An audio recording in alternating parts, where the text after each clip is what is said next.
ایک بندے نے دوسرے سے پوچھا وہ ہاتھ کیوں نہیں باندھتے؟ کہنے لگے اگر عبید اللہ ابن زیاد کے کسی بندے نے دیکھ لیا نا تو ہم اسے کہیں گے ہم تو نماز پڑھ ہی نہیں رہے تھے، ویسے ہی کھڑے تھے، ہاتھ ہی نہیں باندھے سرے سے۔ جب نماز کی امامت باندھی تو 10-11 صفیں تھیں۔ جب مسلم بن عقیل رضی اللہ تعالیٰ عنہ نے سلام پھیرا تو پیچھے بندہ ہی کوئی نہیں تھا۔ حضرت مسلم بن عقیل کو گرفتار کیا گیا۔ عرب کا رواج تھا دشمن کو سخت سزا دیں تاکہ باعث عبرت بنے۔ بہت اونچا مینار تھا کوفے کا، گورنر ہاؤس کا، اوپر لے جا کے جناب مسلم بن عقیل کو زمین پہ گرایا گیا۔ اور جب وہ شہید ہو گئے تو شہید ہونے سے ایک رات پہلے وہ خط لکھ چکے تھے امام حسین کو کہ آپ آ جائیں، حالات بڑے اچھے ہیں۔ خط ملا تو امام حسین مکے سے کوفے کی جانب چل پڑے۔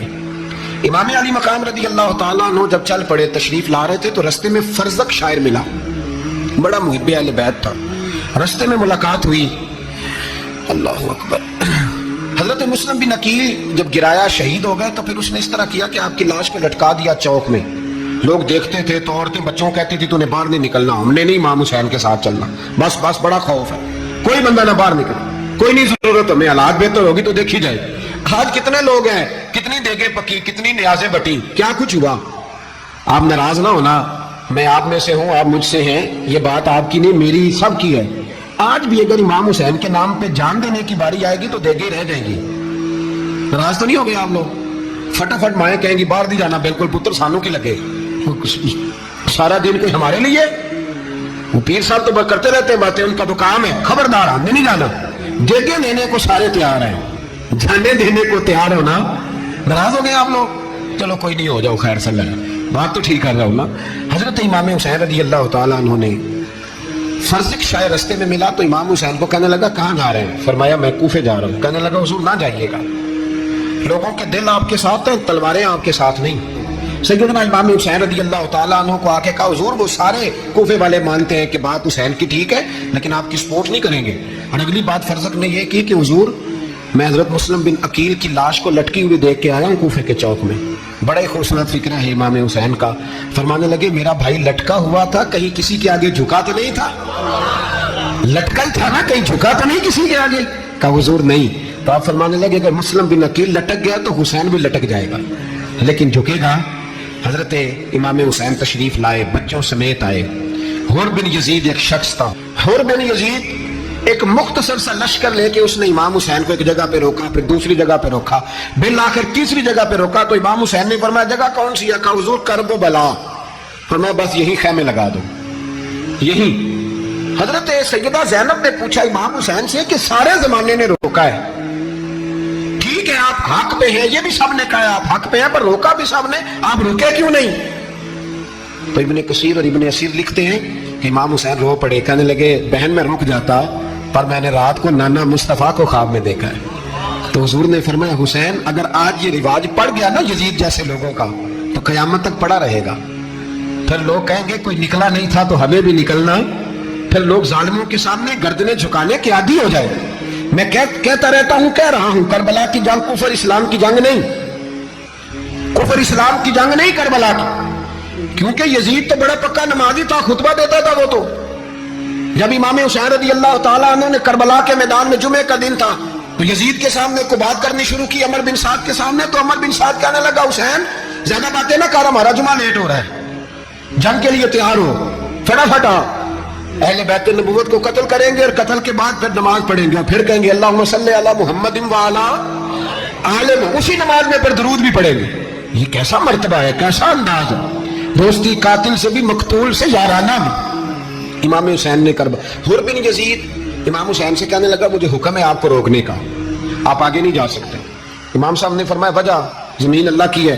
اس نے کہا آپ بیعت نہیں کر رہے، یزید کی حالات آپ کے حق میں درست نہیں ہے، آپ نہیں جائیں گے۔ امام روک گئے۔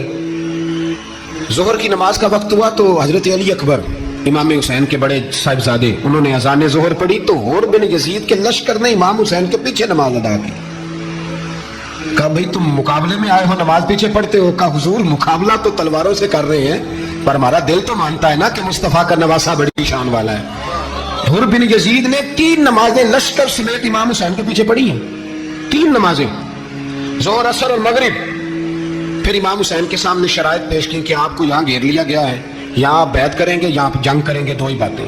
امام حسین نے فرمایا نہیں بھائی بیعت تو میں نہیں کرتا، اس کے علاوہ تم جو کہتے ہو میں کرنے کو تیار ہوں۔ اس نے خط لکھا، عبید اللہ ابن زیاد تک بندہ دوڑایا، پیچھے کوفے چند میل پہ کوفہ تھا، کہا وہ نہیں مان رہے، کیا کرنا ہے؟ تو حسین ابن علی ہے، میں زیادہ دیر انہیں روک بھی نہیں سکتا۔ انہوں نے پیغام دیا حر بن یزید کو کہ کرنا کچھ بھی نہیں، ان کا پانی بند کر دو، بلیک میل کرو، کھانا پانی نہیں ملے گا، چھوٹے چھوٹے بچے ہیں خود ہی مان جائیں گے۔ حضرت امام علی مقام کے بارے میں حر کے پاس جب یہ پیغام آیا تو حر کہنے لگا میری طبیعت نہیں مانتی حسین پر پانی بند کروں، دل نہیں مانتا۔ جب یہ لفظ کہے نا دوبارہ تو پھر عبید اللہ ابن زیاد نے عمر بن سعد کو 10,000 آدمی دے کے بھیجا، کہ حر بن یزید لچک دکھا رہا ہے حسین کے حق میں۔ ایک رے کا علاقہ تھا، بڑی وہاں فصل ہوتی تھی، لوگ کوشش کرتے تھے وہاں کا گورنر بننے کی کوشش کرتے تھے، تو عبید اللہ ابن زیاد کہنے لگا تمہیں رے کی گورنری ملے گی، سب سے سرسبز و شاداب علاقہ، تمہیں وہاں کا گورنر بنایا جائے گا اگر حسین کے خلاف لڑو گے۔ یہ اتنی زبردست ہوتی ہیں گورنریاں کہ گورنریوں کے لیے لوگ نسل رسول کے خلاف بھی نکل آتے ہیں، یہ اتنی تگڑی ہوتی ہیں، اتنی جلدی وفاداریاں بدلتی ہیں۔ وقت اتنا نہیں کہ میں مزید تفصیل میں جاؤں۔ امام حسین کو روک لیا گیا، عمر بن سعد نے روک لیا، یکم محرم کو امام آئے، 7 محرم تک روکا گیا، 7 محرم کو پانی بند کر دیا۔ جانور پانی پیتے تھے، گھوڑے پیتے تھے، کتے پیتے تھے، لیکن مصطفیٰ کے گھرانے کو پانی پینے کی اجازت 3 دن تک پانی بند رہا۔ 9 محرم کو عمر بن سعد نے اور لوگ بلائے۔ شمر ایک بڑا سخت آدمی تھا، سنگ دل بدبخت، جس نے حضرت علی اصغر کے گلے پر تیر مارا تھا، وہ اور لشکر لے کے آیا۔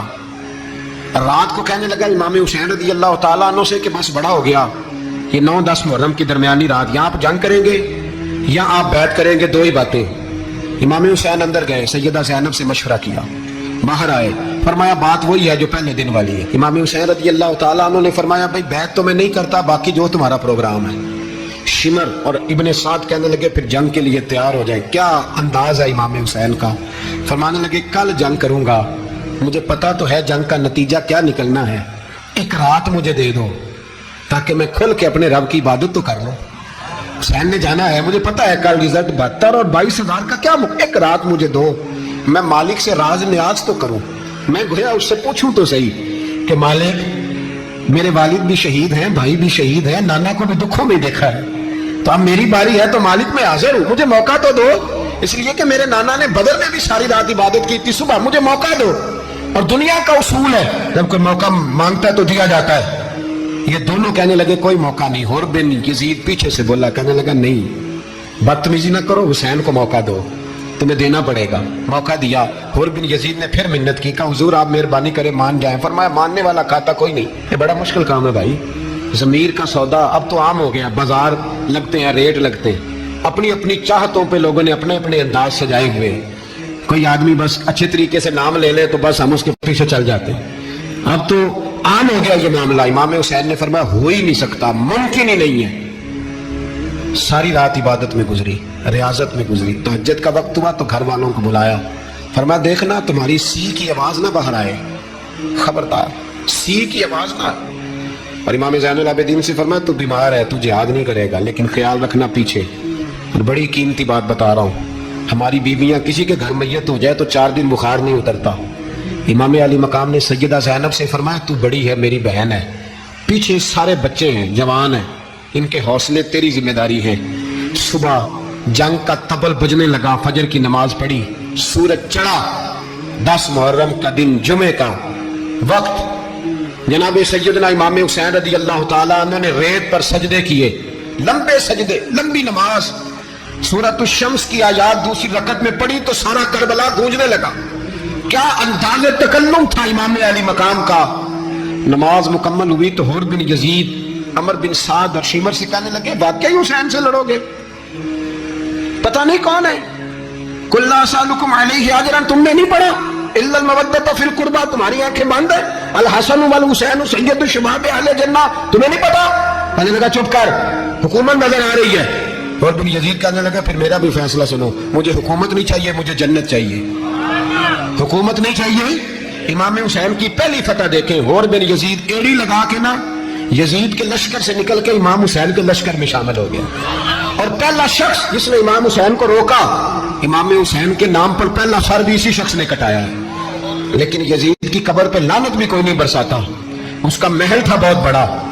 لیکن جب لوگ کربلا میں امام حسین کو سلام کرنے جاتے ہیں تو قدموں میں حر بن یزید کا مزار بھی بنا ہوا ہے, اس کو بھی سلامی دی جاتی ہے. اور اب ہم اکیلا حر بن یزید نہیں کہتے, ہم کہتے ہیں حر بن یزید رضی اللہ تعالیٰ. اب ہم اتنی تعظیم کرتے ہیں اس حر کی. جناب امام حسین کو میدان میں کھڑا کیا گیا, جہاد کا طبل بجا, پہلے خدام آئے. اور سن لو, آج پتہ نہیں بازاری سے لوگ چڑھ گئے اسٹیجوں پہ, بازاری سے, نہ چہرے پہ داڑھی ہے نہ سر پہ کوئی کپڑا ہے, بازاری لوگ ہیں, بھاگ رہے ہیں, بازو چڑھائے ہوئے ہیں, بٹن کھولے ہوئے ہیں, تماشا بنا دیا. سننے والوں کا بھی اللہ ہی حافظ ہے, وہ اسٹیج پہ اہل بیت کی شان بیان کرتا ہے, بھاگ کے ادھر جاتا ہے. یہ کوئی طریقہ ہے؟ سننے والوں کا بھی عجیب انداز ہے, ہر بندے کو سننے بیٹھ جاتے ہیں. دین مہذب ہے, تہذیب والا ہے, دلائل رکھتا ہے, دین وقار رکھتا ہے, ایسے لوگ اب دین بیان کریں گے. حضرت سیدنا امام حسین رضی اللہ تعالیٰ عنہ صبح جب جہاد کا وقت آیا, پتہ کون کون تھے کربلا میں؟ امام حسین کے ساتھ امام حسین کے 4 بھائی تھے کربلا میں. کتنے؟ بول کے بتائیں. حضرت علی کے 4 بیٹے, عباس بن علی, جن کو حضرت عباس کہا جاتا ہے نا, علمدار, یہ حضرت علی کی دوسری زوجہ میں سے. عباس بن علی بھی تھے, اور ابو بکر بن علی بھی تھے, عمر بن علی بھی تھے, عثمان بن, یہ حضرت علی کے بچوں کے نام ہیں. یہ آپ کے شہزادے امام حسین کے ساتھ شہید ہوئے. ان کا نام صرف اس لیے نہیں لیا جاتا کہ ان کا نام خلفائے ثلاثہ کے نام پہ, حضرت علی نے اپنے یاروں کے نام پہ رکھا ہے, تو تم نے کربلا کے میدان سے خارج کر دیا. یہ تینوں شہزادے حضرت جناب سیدنا امام حسین کے ساتھ تھے, یہ بھی شہید ہوئے. حضرت جناب زینب امام حسین کی سگی بہن ہے, ان کے 2 بچے تھے, اون و محمد.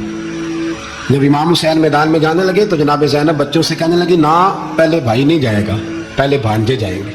2 بچے شہید ہوئے.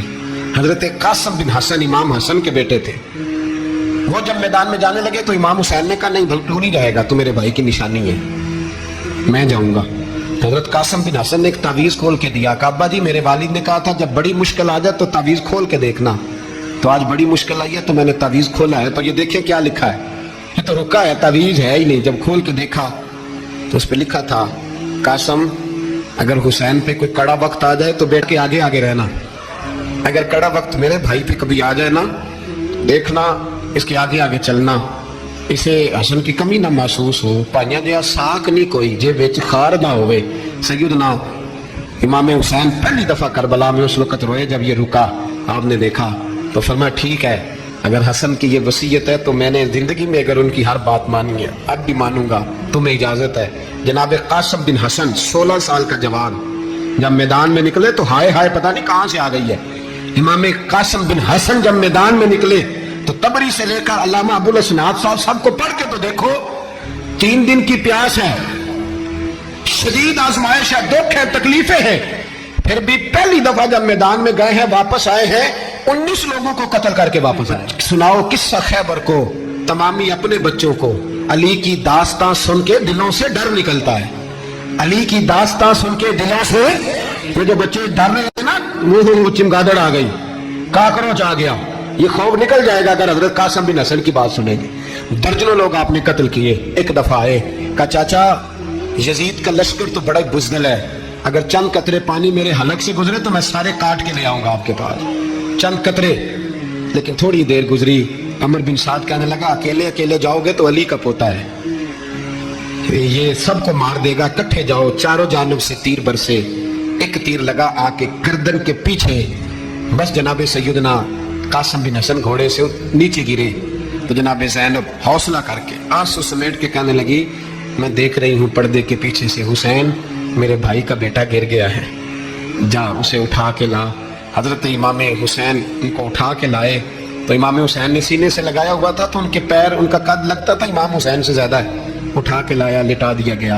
امام حسین کے اپنے بڑے بیٹے میدان میں نکلنے کو, علی اکبر نام ہے, جب جن لوگوں نے حضور کو نہیں دیکھا تھا, وہ جب کہتے نا ہم نے نبی پاک کا دیدار نہیں کیا تو بتاؤ کس طرح کے تھے, تو بتایا جاتا تھا کہ جناب علی اکبر کا دیدار کرو, ہم شبیہ مصطفیٰ.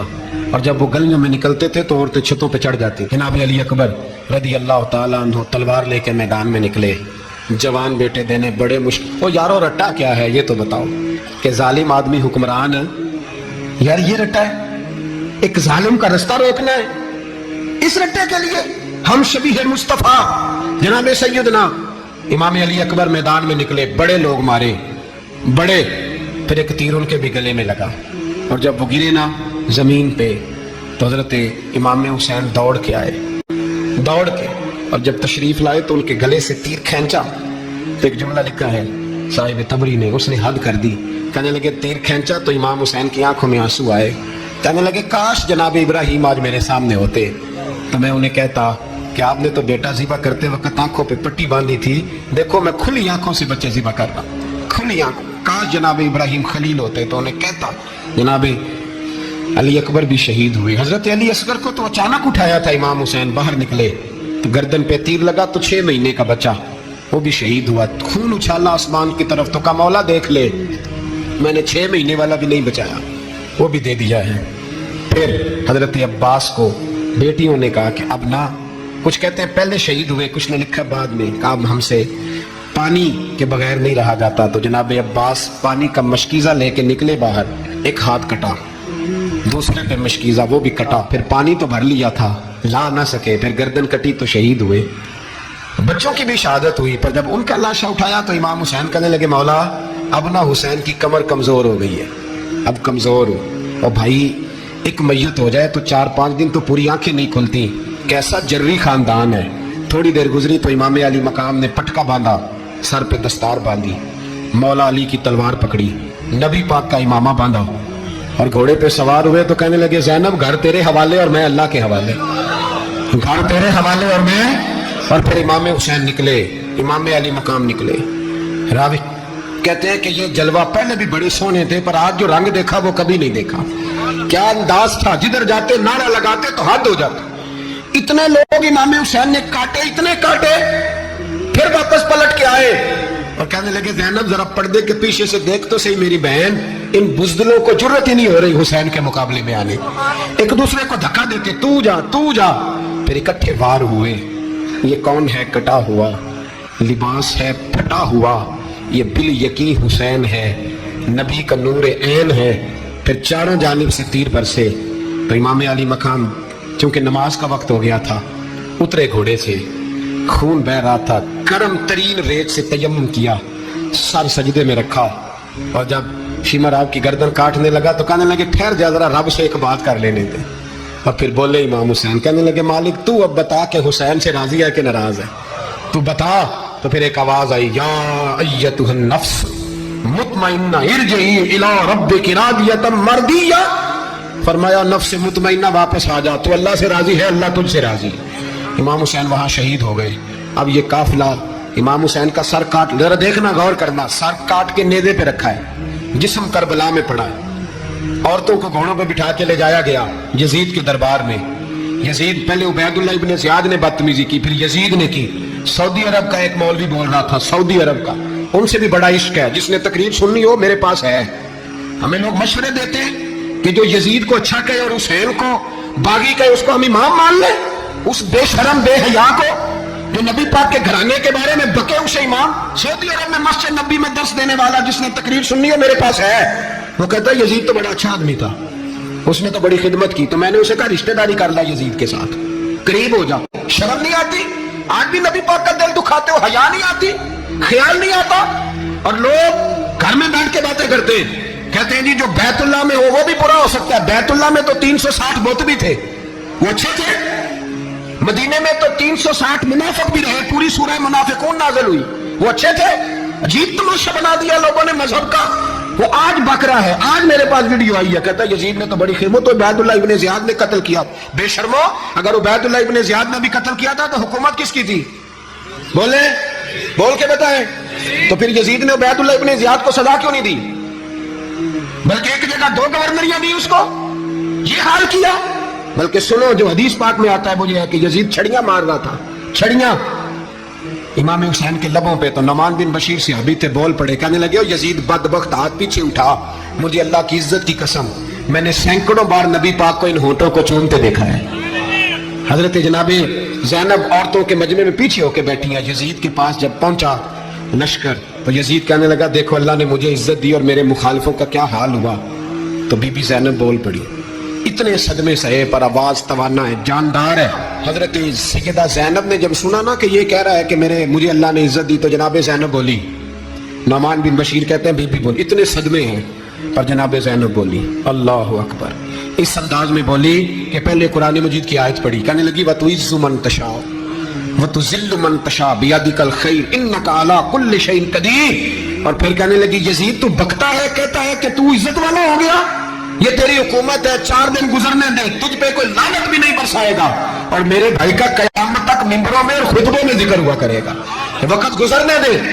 جب جناب بی بی زینب بول رہی تھی تو حضور کے ایک نابینا صحابی پاس بیٹھے تھے، جناب نعمان بن بشیر کا ہاتھ ہلایا، ہلا کے کہنے لگے کیا علی آ گئے؟ تو علی کی آواز لگتی ہے، جبریل امی بول رہے ہوں جیسے، حکمت کی گوہر رول رہے ہوں جیسے، دربار دمشق میں بی بی زینب کا خطاب، منبر پہ علی بول رہے ہوں جیسے۔ میرے بھائی بس کربلا والا قافلہ تو مدینے پہنچ گیا، 3 سال یزید نے حکومت کی، شرابیں عام ہو گئی، مکے پہ حملہ ہوا، خانہ کعبہ کا غلاف جلا، مدینے پہ اس نے حملہ کیا، 3 دن مسجد نبوی میں اس نے گھوڑے باندھے، مسجد نبوی میں صحابہ کو نکال کے اپنا اس نے امام مقرر کیا، لیکن پھر امت نے اسے قبول نہ کیا، پھر وہ رسوا ہوا اور آج تک وہ رسوا ہے، لیکن امام حسین کا نام کل بھی زندہ تھا اور آج بھی